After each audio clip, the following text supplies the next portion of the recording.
That verse is no issue for Trinitarians, because we affirm there is only one God, and we affirm that there is only one mediator, the man, Jesus Christ. His full humanity and full divinity makes him the mediator between us and God. I find it odd that you bring up the passage that is quite literally Jesus about to be stoned for claiming he is God in your video trying to say Jesus didn't claim to be God. If you want another one, go read John 8:58, where he claims to be before Abraham.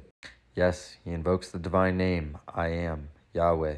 And the verb that he used to describe his existence is a present tense verb, I am.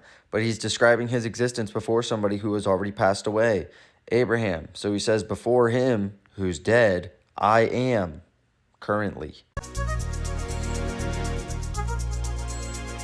Okay, now I really can't tell whose side you're on because you keep pulling verses that prove Jesus is God. 1 Corinthians 8:6 makes a distinction between God the Father and God the Son, but it doesn't mean that Jesus is not God.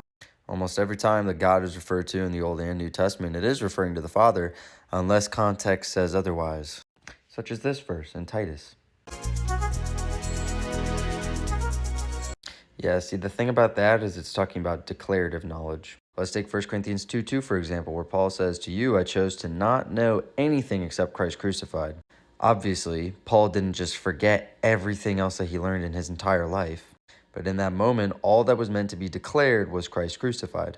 The Greek word used in both of those is oida, which means to know fully. Jesus knew, but he limited himself when he became a human, as seen in Philippians 2, making it not his information to reveal.